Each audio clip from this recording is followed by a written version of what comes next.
I don't think so. Okay, that's very good. As I mean, also perfect enunciation there with mouthful. Just spot on, beautiful. Anyway, as I was saying, this is a wonderful film. Um, John Wayne, great folks. Um, and it's not a western, not at all. It is set in Africa, actually, and he plays a fellow who heads up a group of people who are there to capture live animals to be taken to zoos around the world. I've heard about this movie. My parents watched it, and my mom loved it, so she wanted me to watch it, but I clearly have not. So Well, roles are reversed this time, I guess. you are about to have your life changed, um, or you're about to catch up with your mother. One of those two, or both. Anyway, I suppose without further ado, we shall begin the movie in 3, 2, 1. And we're back. There we go, or something to that effect. Momentary issues with the technology here. We just finished watching a wonderful Hatari movie Hatari, one of those two. And Brokebut was just gushing about how Beautiful and fantastic the movie was, and how it just made a complete full circle from start to finish. Beautiful ending, and how I've always wondered where the baby elephant walk has come from, and I'm pretty sure my mom has shown me bits and pieces of that movie before, just because I didn't know where it came from. But now I have seen the actual movie in its entirety, and I could just watch the baby elephant walk clips over and over again and be perfectly fine. it is quality cinema. Just again, one of my favorite films of all time. I'm biased, of course, because I'm a huge John Wayne fan, and a huge Howard Hawks fan. But this film is just special on so many levels because they really do things in this film that could not be done today, and have not been done ever before or ever since. I mean, one of the small things is everyone in the film smoking throughout the entirety of the film. Oh yeah, That is it's a whole super taboo today. it's a whole cast of chain smokers, like legitimate chain smokers. They're having that little conversation between Dallas and Pockets after Sonya, gets her seat taken away. Poor kitty. And like they're talking, and she like has a cigarette, and she grabs another cigarette and lights the new cigarette from the old cigarette, which is the literal definition of a chain smoker. And she's just like, "Not a problem. Let's do this. Genser, here we come." When they were trying to get the elephants to find Dallas by her scent of her clothes, the only thing I could think was they all smell like cigarette smoke. Everyone smells like cigarette smoke. How in the world is that going to be the defining thing? Which I understand. Yeah, she has her own scent and everything, but still, as an asthmatic, it tends to take over all other smells. Yeah, that's. I mean, you're fair. That's fair. But I mean, here's the thing: as an elephant, they have a much better nose than we do. Clearly, It's just a smidge bigger. just a touch, and many multitude of times more olfactory receptors than we have. So they do have the ability to sniff things out just a touch better. But yeah, it's a very long film. Like it's almost 3 hours long. But Yeah. and it doesn't hurry to get anywhere. But that's almost what makes it such a good movie, because it really does play out as just being like, this is life. Like the main story of it is getting this group of people from the beginning of their hunting season to the end of the hunting season. Which, those of you who aren't aware, it's about people who go out in the woods, or not out in the woods, but out in the African bush. Safari. And they capture animals so that they can sell them to zoos.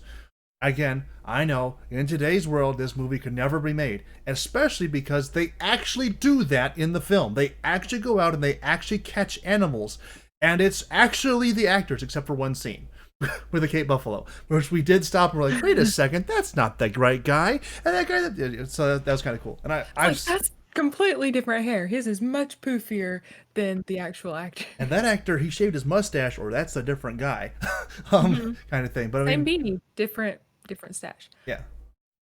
But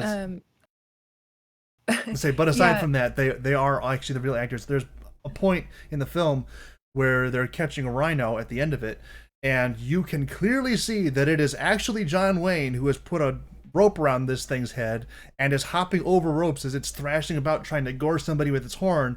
And John Wayne is like, 8 inches away from certain death. And it's like, that would never happen today. Not just because of the danger to the actors, but also, you can't do things like that to the animals anymore. It's considered unethical and everything. Yeah, but that's kind of such a great film.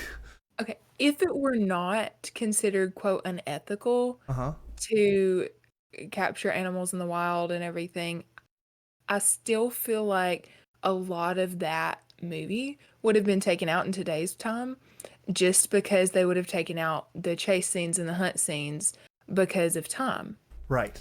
Whereas movies back then, they didn't have a time frame. They were like, you want to make it 3 hours? Sure, fine, let's do it. Gone with the Wind, 4 hours or however long. Yeah, let's do it. It's not a big deal. We'll just do a couple intermissions and Well, I say I'm gonna throw up a strong defense for this, and I am actually a person who likes longer films. I greatly enjoy films that take their time to get to the point. In Gone with the Wind, there's not really any wasted scenes, and that's another fantastic film. I don't know if you've ever seen it before. Nope. That will be another one we'll have to watch at some point. It's on my mom's list. Sorry. Okay, well, you have to watch that with your mother. It's a requirement. You have to see that at some point. But in particular, Gone with the Wind doesn't have any really wasted time. There's nothing that happens in Gone with the Wind that is like, we're just going to dwell on this for the sake of dwelling on it. Everything, like, if there was ever a scene that was in Gone with the Wind that might be considered to be that, it is the train yard scene. But even that is one of the most powerful images that could have been portrayed on film, where you just see this entire train yard filled with apparently the bodies of the dead and dying, and really just drives home the horror of war in just a magnificent way. I love Gone with the Wind. It is a beautiful film. It is not the film we watched tonight. This film has a lot of, as it were, dead time, where they're not really accomplishing anything for the story, or at least for the stories that we're involved with. And go ahead. My point in that, yeah, it was considered, quote, dead time, and nowadays it would have probably been taken out, but it played a huge attribute to the actual movie. And it would have been a really good movie without it, but I appreciate it being there because it really showed what the film was about, and it showed the real life aspect of, there are actually people that do this, and we actually went out there and caught animals in Africa. And I really appreciate the cultural things that were there too, that were shown. Again, super taboo nowadays because, people of different color. But showing people, like individuals who actually live in Africa, in their culture and how they live, and even some of their language, was just really fascinating. Nowadays, people would have a problem with this film because of the clear subservient role that a lot of the Africans take in this movie. That being, and at the time that the movie was made, there wasn't really any other role for them to fulfill. It was like, these were foreign nationals coming to Africa to get African animals to take back to other non-African nations. Why would the natural African people do that ever. Like, they're going to do anything with the African animals, they're going to eat them. I mean, just, that's like, we have our deer, we have cows, we have this, we have that. They have lions and tigers, and antelope and springbok and all kinds of stuff. So like, this is a Western movie set in Africa about Western people, and so people today would have a problem with the subservient role that all the Africans have, and that's kind of glossed over as just like the way things are. And I mean, at the time the movie was made, it's an accurate portrayal of the way things were, so I can see that. They would probably also have a big problem with the Mama Tembo scene, which is so great. I'm not going to spoil that for anyone who hasn't seen the film, but oh my word, that is one of my I like it so much just because of how it's the kind of like mean-spirited funny thing that you can get away with only with someone that you are very, very close with. And it's just, Dallas's reaction was beautiful. Yeah. I mean, it was, that actress genuinely looked horrified, unhappy and terrified to be there, but still participated. And I just kind of feel like the look that was on her face was, I have to do this, but I really don't want to do this. And it might not have been acting so much as actual I have to do this, and I don't want to do this, but I'm being paid lots of money for this. Mm-hmm.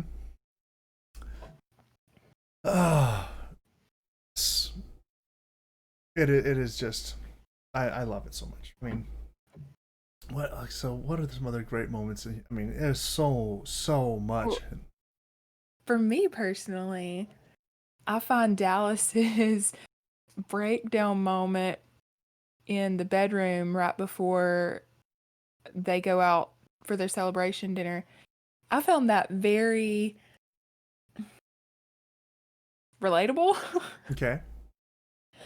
Because getting out emotions and feelings as a female, okay, at one point he said, John Wayne's character said that women always cry for a reason. No, we don't. I mean, yeah, we do. The reason might be because we're out of ice cream. But that was funny to me and kind of showed me how, I mean, it was just kind of a little nugget of how men perceive women when they're in an emotional state, and they're like, well, I should probably ask, but I also am kind of scared too, with good reason, because I have been in personal situations where I react like Dallas reacted, with the emotional ability and just the all overness and inability to communicate anything worth anything, kind of like I feel like I'm doing right now with rambling on. And then they get mad at us because we don't understand the inability to communicate anything. But our girlfriends would understand. Yes, but the girlfriends were not the ones that she needed to be communicating with at that moment. And so he comes out and he's like, what did I do? Was it something I said? I don't know. I'm totally lost here. And I'm like, I get it, man. I get it. I get it. Like, and her pick, I love Dallas's character. I feel like I'm a little less girly than she is, because I was judging her hardcore for her ability to stand up in a truck as it's jumping over. I mean, that's the thing that we're all supposed to be judging her hardcore about right at the beginning, because we're all supposed to kind of get on John Wayne's side right at the beginning. We're like, okay, yeah, because otherwise you just go, because the actress is very likable. Let's be honest, she's very, very likable. But like, there comes a point where you kind of have to understand that she is going into a place that's totally outside of her depth. It's like you wouldn't put a 5-year-old in the middle of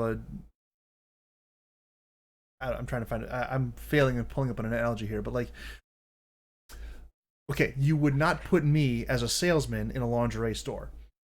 I might come up with some things that I personally find interesting, but that is not going to be a comfortable situation for me. I'm going to be way out of my depth very, very, very quickly, and it's going to go very poorly for everybody involved.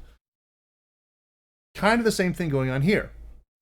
She's just way out of her depth, and they had to find a way to illustrate that, and what better way to do it than to drop her on her butt a bunch of times. Yeah. I mean, I have a tendency to judge anybody, even people in real life that I take out on the farm, and I'm like, here, stand up in this truck and let's go jump over terrace rows. And they can't stand up, which I judge, but then I'm like, okay, let's be a good person and actually get on their level and tell them, hey, you have to bend your knees. Yes. Um, I do appreciate the humor that was found in that moment, though, and she did a very good job of developing her character from being, I'm just here because I have to be, but I'm gonna show pretty bad and tough, and she did fall on her butt a couple of times, but she had dignity about it and she apologized, and part of that was manipulation. But it was effective. And I think it was kind of genuine.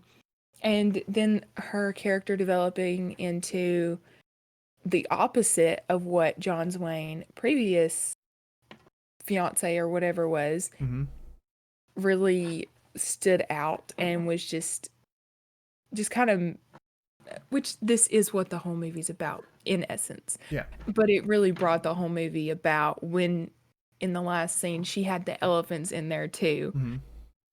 And she couldn't get rid of them, much like he now could not get rid of her. Right.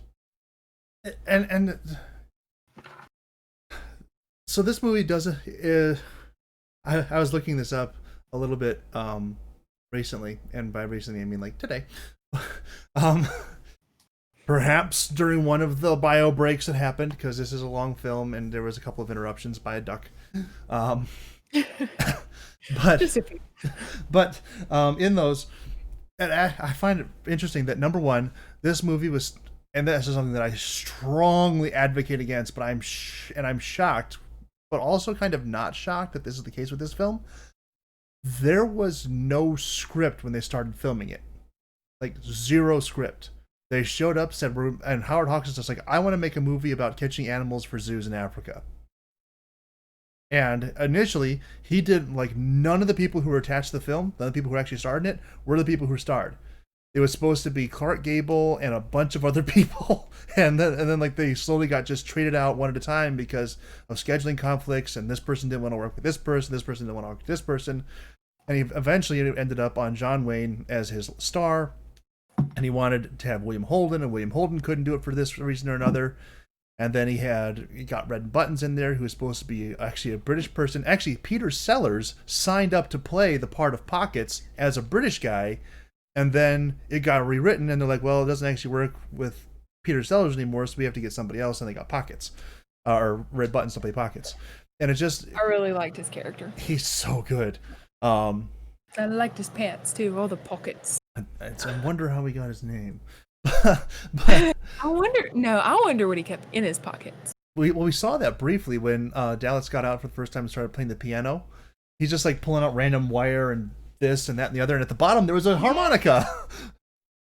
That sounds like me with my work bag. I forgot about that part of the movie, because with my work bag I have everything with the kitchen sink, and I have plastic frogs in my purse. Okay.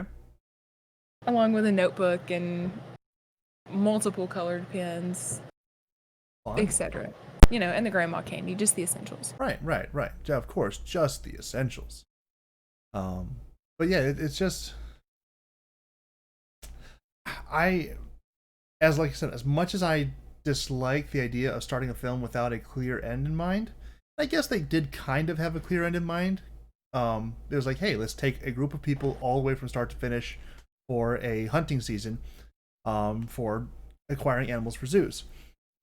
But so much of it was kind of just left up to the moment. So much of it was unscripted. So much of it was just kind of just lived out. There's no way that you can really script catching an animal, because every animal reacts differently. There's no way. I mean, there's no way that you can predict what's going to happen. In fact, that one of those unpredictable moments makes it into the film in that last chase sequence where they're catching the rhinoceros on the day of filming in the middle of the Serengeti. The rhino got loose after they caught it, and they kept that in the film because they're like, it's kind of a great tension building moment. I don't know how we could have possibly planned this out better. And then they had to go chase it down again. I don't know if it was filmed in sequence or not, but the sequence it was placed in right after John Wayne said to Indian, hey, looks like your jinx is over, and then it gets loose. Mm-hmm. I think that was perfect. I mean, it just...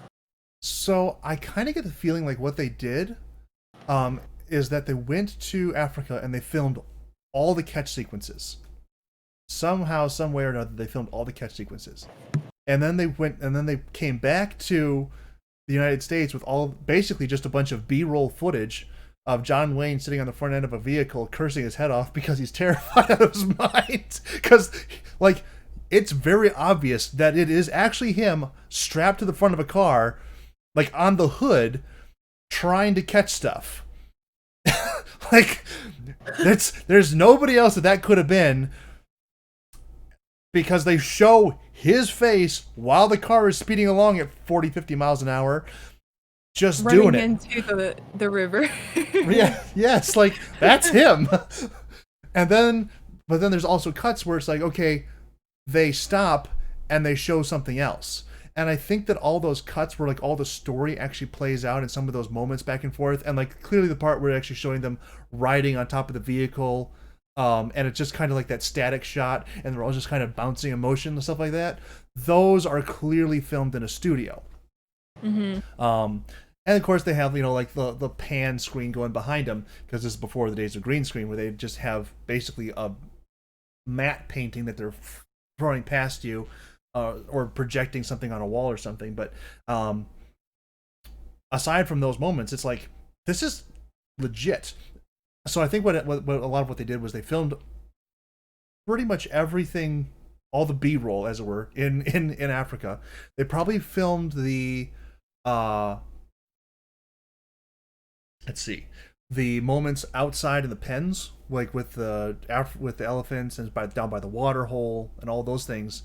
When the ostriches get out, all those are probably filmed on location in Africa. The trip to the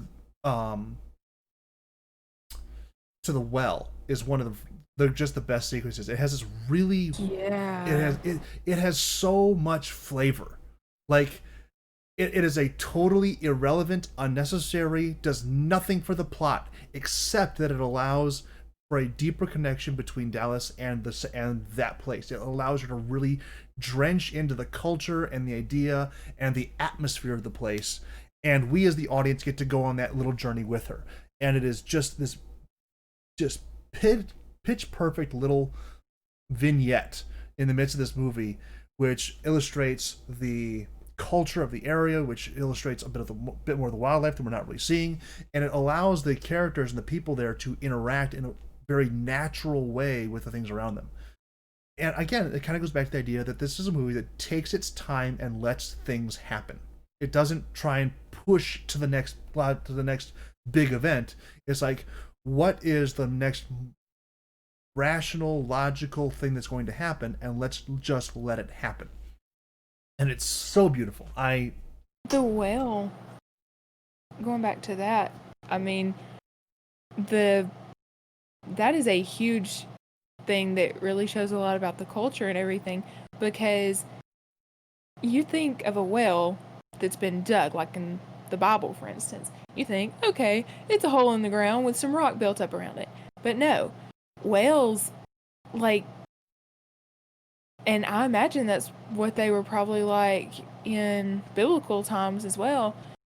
It's this huge winding path that goes down to a trench where water, one, it'll catch water, and two, it'll help it come up from the ground. But, I mean, that was just fantastic to be able to see that, and to be able to actually see people walking down to it, and it looked like there was this barricade or whatever that was built where it had a trough where the people who lived there were throwing water up to catch for the cattle, and it even talked about that too. And it made a statement about how they're cattle farmers. They don't fix the well. They hire someone else to do it. Yeah. I mean, that shows a lot about culture and kind of like us, how around here on farms we'll raise cattle and stuff, but we'll hire somebody else to come fix the fence. Not that I can't fix a fence, but But why would you do it when you can get someone else to do it? Exactly. It's a lot of work. That's almost my whole family's motto from my dad's side of the family. We don't know how to do anything. We don't want to learn, but we have a wallet that we can pull money out of and pay someone else to do it for us. At least we used to. I'm not as rich as certain members of my family in days gone by. Relatable. Now I'm just some broke. No, I'm not even a college kid anymore. I can't claim that one. So you're saying that broke but is a double entendre? Oh, yes. Yes. People actually think that broke but is because I have no money. But there's a backstory. It's like all good characters. There's a backstory. And that is one of the other things that really brings out this movie. Yes, it is one of the most visually striking films I've ever seen. Like, they have shots and things that you cannot recreate. And we made mention of this while the movie was going on. It's almost breaks your level, your suspension of disbelief while you're watching the film, because we're used to seeing things at this point in at this day and age. Everything is in CG, and this happens, and this happens, and this happens, and oh, it's a CG rhinoceros. No. It's an actual rhinoceros, it's an actual wildebeest, it's an actual Cape buffalo, and they are barreling headfirst into a car to knock it over. And the people in the back are actually the actors. And it's like, how? And then there's that great, beautiful shot. Again, the last rhinoceros chase is just there's such a visceral nature to it. And one of the things that really sells it is there's this shot which they get down on the I guess actually the driver's side of the car, because everything is backwards, but it gets down on the driver's side of the car, and they have this camera pointed straight back along the wheel well, and you see the rhinoceros come straight up alongside the car and just start banging the daylights out of it, gets his horn up in the wheel well, and just is really trying to get in there. And you're just like, oh my word, that isn't a CG rhinoceros. This actually happened.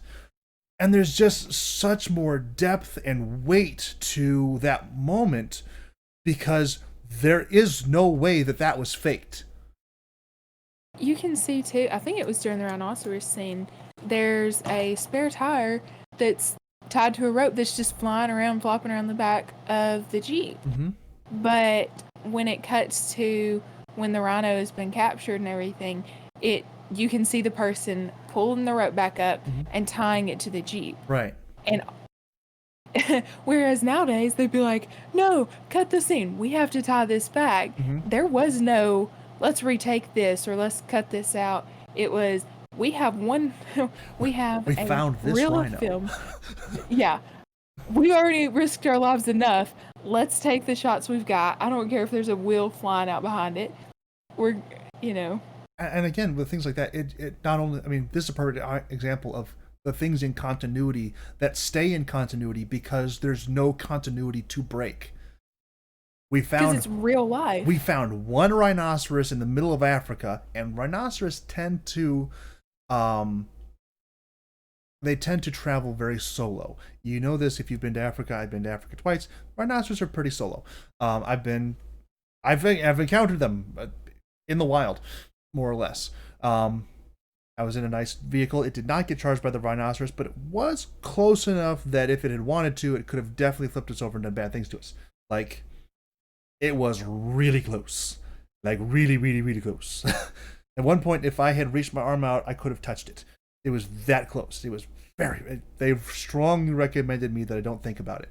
In fact, they put me in the back behind the windows that didn't open, lest I should become tempted to try it.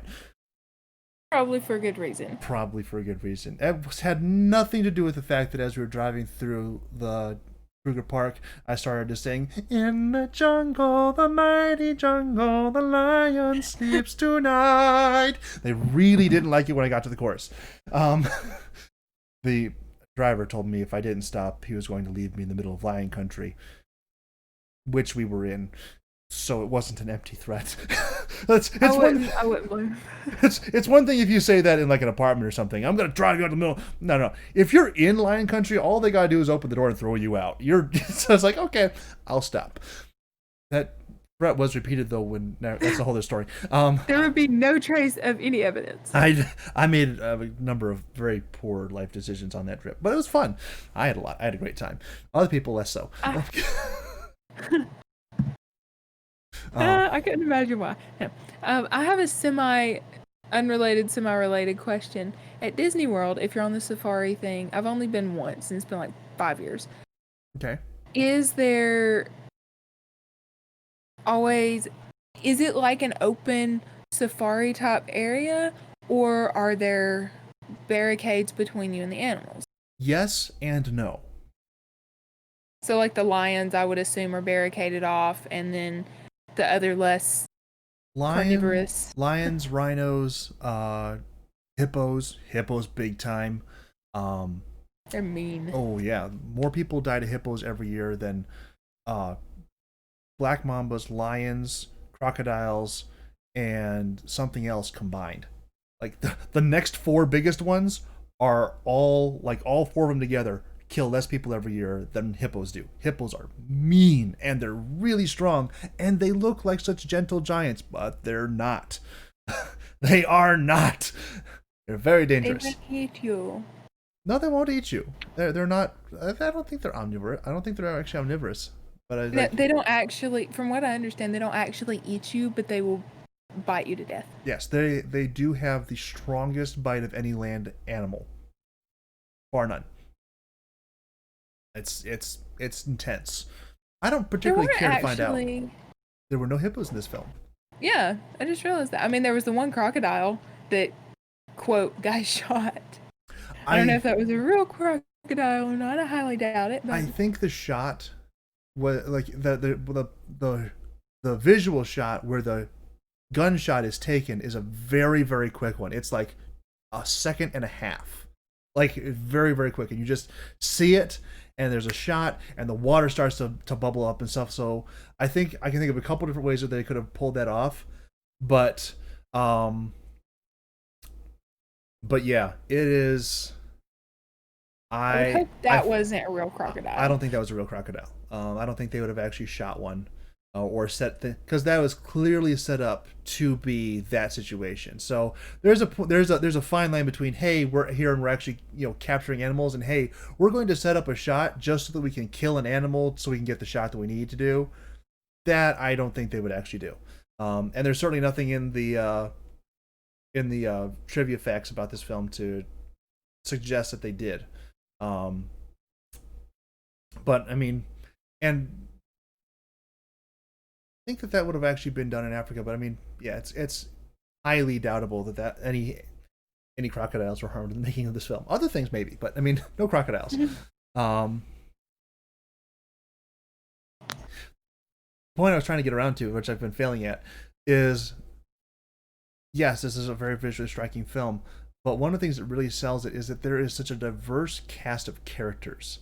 Everybody who is there serves a very integral role to actually the plot and the story. And again, they started it with no real script.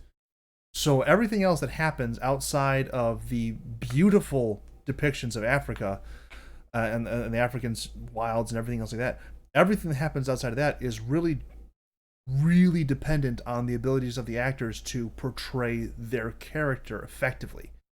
And I mean, I don't think there's a bad performance in the bunch. They really sell it. In fact, it's kind of interesting. The lady who played Brandy, what's her name? Michelle Girardin. something like that. I am not particularly good at French pronunciation. She did not speak any English until this movie. Really? She learned English to play this part, and like that's kind of cool. It doesn't come across that way. She just comes across as having a very thick accent. But I mean, she seems as though she genuinely is like not a native speaker, but like a long time speaker. Her dedication to the role is beautiful. It makes me think of like, okay, actors and actresses used to have a lot more talent, I feel like, than they do now. Yes. Because a lot of it can be CGI'd or voiced over or whatever. Whereas then it was on the spot and you needed to be able to perform and do everything the first time because it cost so much to reproduce and they'd have to go through film and cut and everything. Whereas nowadays it's, I mean, the click of a couple of buttons and you can delete something. Mm-hmm. And the actress you were talking about that played, Brandy. what's her name? Brandy. Yeah, Brandy. It makes me think of Benedict Cumberbatch because he learned to play violin for the role of Sherlock, specifically. And there aren't as many actors and actresses like that nowadays, I feel like. Yep. In fact, that right there is exactly how John Wayne ended up getting his start in film. He was originally got a job as a prop man because he helped get another famous actor, Tom Mix. He got him tickets to like a football game or something, and he's got him a job as a prop man because that was a thing that happened back in 1930s Hollywood, 1920s 1930s Hollywood, and so he shows up, and there was a particular scene, I forget what movie it was, but it was a John Ford film, and John Ford was trying to get one of his stuntmen to do this scene where like throws himself into a river and he goes down into some rapids and stuff. And the stuntman was like, I don't want to do this. I mean, early stuntmen had nowhere near the amount of insurance and protection and legal backing for everything else that they do. It was just like, hey, we want you to jump in this car and drive 60 miles an hour into a brick wall, and that's worth like $350, right? You'll do that, right? I'm like, sure, I'll do it. Or no, I don't really want to do that. And so there was this particular stunt where he was supposed to like throw himself into this turgid river and go over a waterfall or something. And the stuntman was like, I don't think that's going to be a good career decision. And John Wayne was a football player, and so John Ford turns to him and says, hey, at the time he was not John Wayne, he was Marion Morrison. And he turns to him and says, hey, Marion, jump in the river. We're gonna film. 3, 2, 1, action. And he just goes and does it. And that was kind of the thing that started it off, because he's just like, why not? And from that they became friends, and then eventually they started making films together with Marion Morrison becoming John Wayne, the star that we all know and love today. That is what makes John Wayne, because he's gonna get in there with that rhino, and he's actually gonna do all of the stunts and be in there because he is the character. Oh yeah, I mean, and there are some other films that he's in where he doesn't necessarily. Actually, it's really hard. There's like one scene in Stagecoach where I don't think he actually does it, and there's a couple of other ones along the way where you're just like, yeah, they probably use a stuntman here just because, I mean, he became a very bankable star very quickly, and so like they kind of have to protect their investment, as it were. But in general, there really wasn't a lot that he would balk at doing, and that's how he set himself up to be like, hey, I am here to provide an entertaining experience to an audience that I will never meet face to face. So what do? I go and give it 110%, and just really, really, really nails his. I mean, picture perfect. I can't. There's nothing you can fault him for in this film, except for the fact that they had to dub over all of the driving scenes, because I mean, and not really, you can't really blame them for this. If they strapped you to the hood of a car and handed you a rope and said, "Hey, let's catch wild animals in Africa, and we're going to drive 50 miles an hour after them," you also might swear a blue streak the entire time you're up there. Which they did actually have to dub back over all of his driving moments because he's strapped to the front end of a car and he's like, he's just freaking out the whole time. But you don't really see that. You sound like you have actually looked up the original. I have not seen it, but I've heard about it. That footage, to the best of our knowledge, does not exist. I have done again, this is one of my favorite films. It's been one of my favorite films since I was like 9 years old. And so I have had time and opportunity and clear motivation to do some investigation on it and things about it and learn more about the background and the history of it. So it's just such a great film. And it has some of the best characters. It has even the interplay between Kurt and Chips as they're pursuing Brandy, and it's like there's such a great camaraderie there, like frenemies as they pursue And their. it comes back around in the end. Oh yeah, we're gonna both head off to so and so because we both know a girl there, and we'll do halvesies. It's like it's like, wow, okay.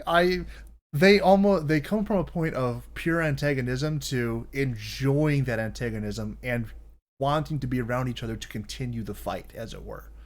It's every person in the movie has an arc. You can see both of them too, hanging out in the background together. Mm-hmm. And that's something that they did really well, is when Brandy was first interested in Pockets. No, not Pockets. Oh, Like, you thought she was interested in the other guy. Oh, the Frenchman? No, the other one. Kurt. Kurt, yeah. When you thought Brandy was interested in Kurt and he buys her the gift and everything, you actually see them hanging out in the background while at the forefront, I think it's Indian and John Wayne are at the table with Pockets. Mm-hmm. And I think it's actually when Pockets comes up and he's a little bit drunk about the whole monkey thing, I think is when it is. But she's in the background with Kurt. Mm-hmm. And then in other parts of the movie, you see Kurt and the French guy. Mm-hmm.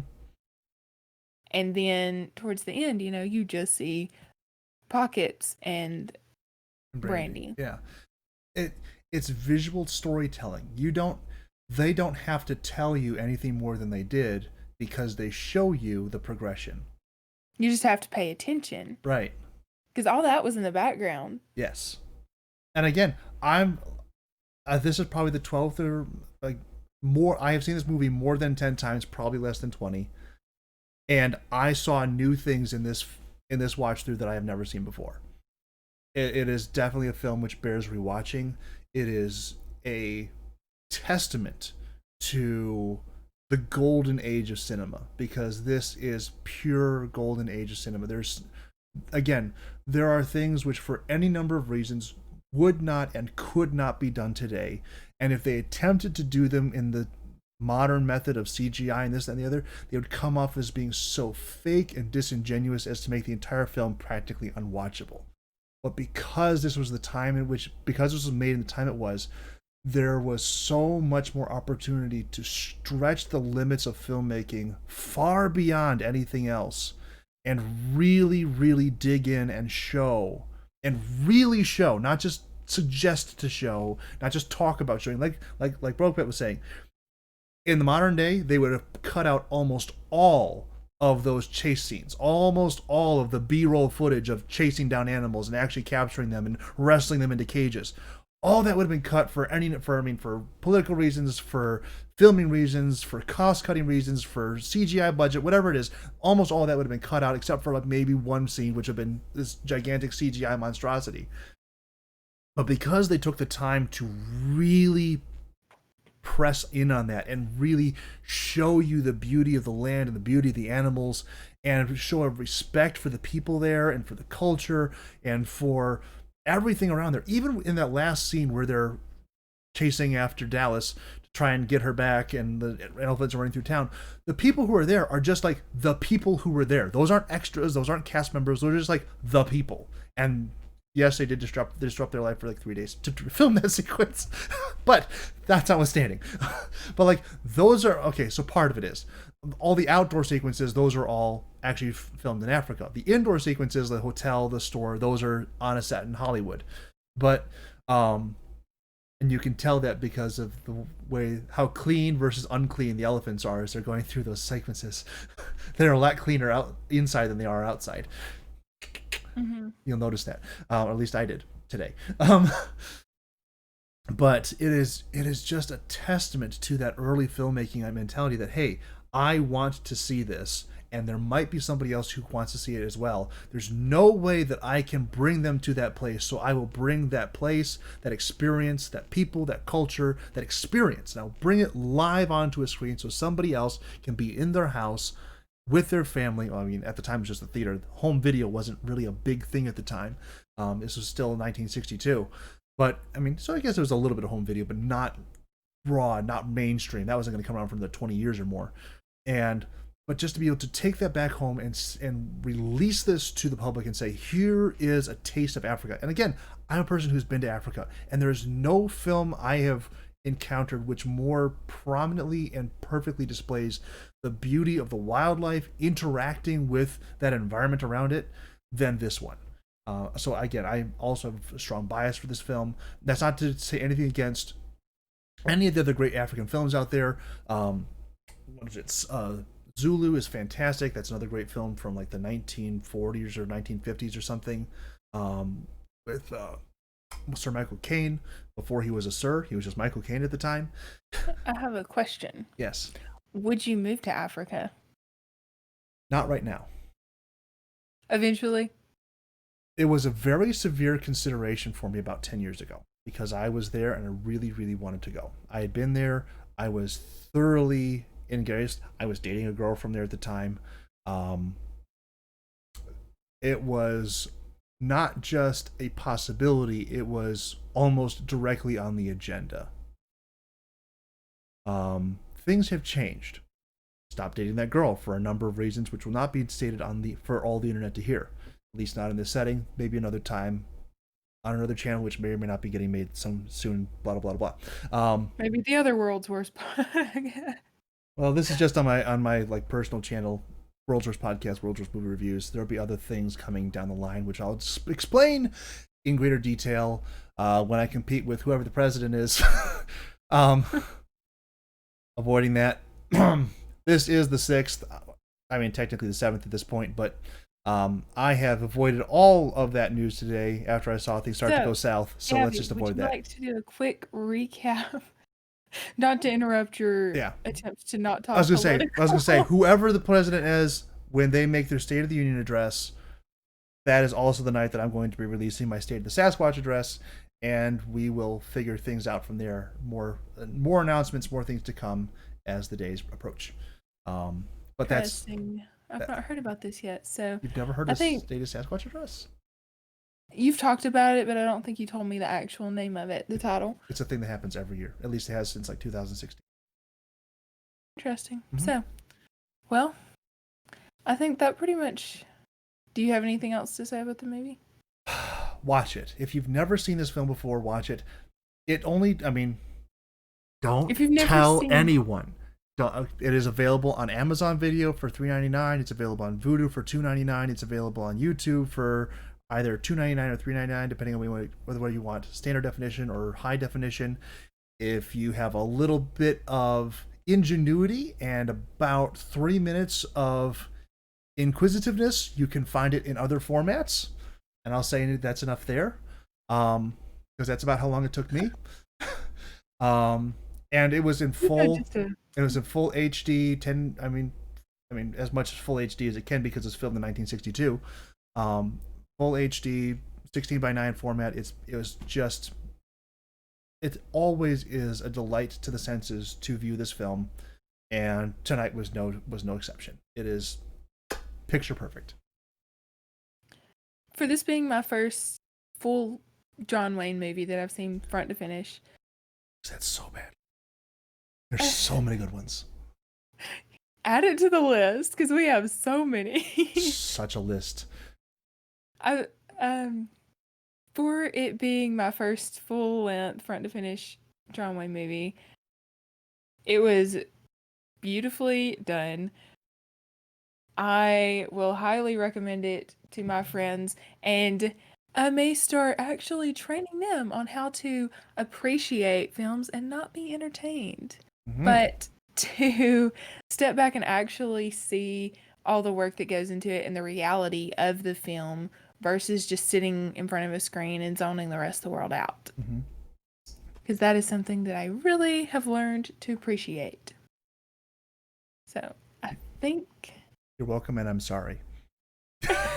Yeah, thanks, Gabby. You're definitely to thank and blame because I can no longer.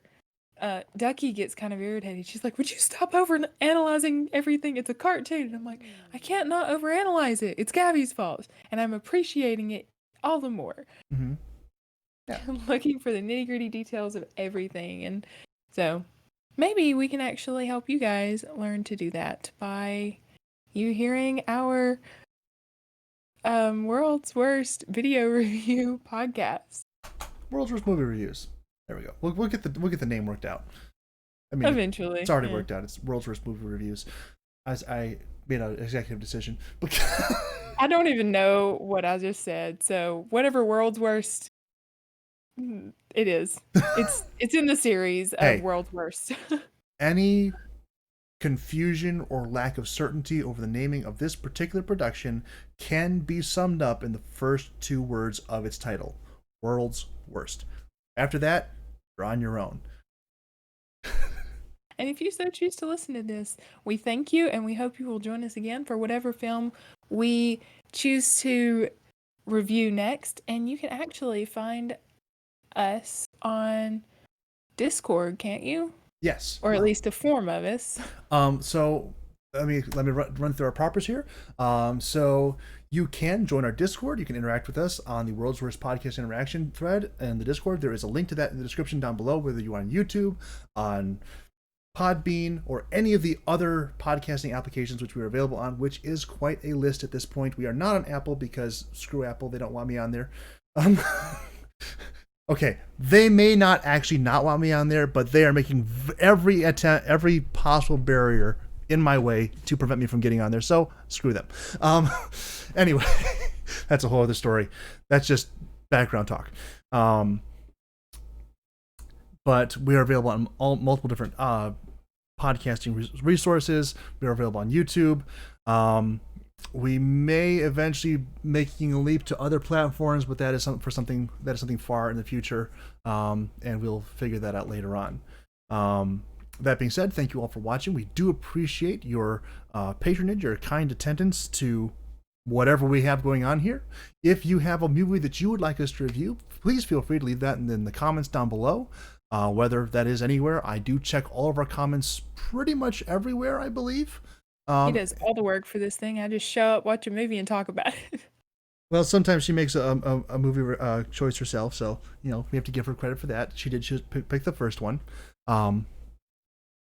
But thank you for that. So if all of you who like this, please feel free to like, comment, subscribe, and most importantly, share, because that is how this grows and how it will continue to go on into perpetuity. Hopefully sometime we might be able to actually raise our number of viewers from the 3 or 4 we have to maybe 5 or 6 or even 10. Maybe someday we'll break that double-digit number. I know, crazy. Unbelievable. That's insane. I know. To think that we could have 10 viewers. That was our conversation yesterday. I am crazy, but here, let me ask you the question. Yeah, there's sandwiches. Oh, yeah. Sorry, my bad. Yeah. Anyway, again, thank you all for watching, for listening, for your kind attendance. Broke Butts, take us out. Thanks everybody for listening. I hope you enjoy the movie or movies to come. Have a good night. Eat popcorn. Bye.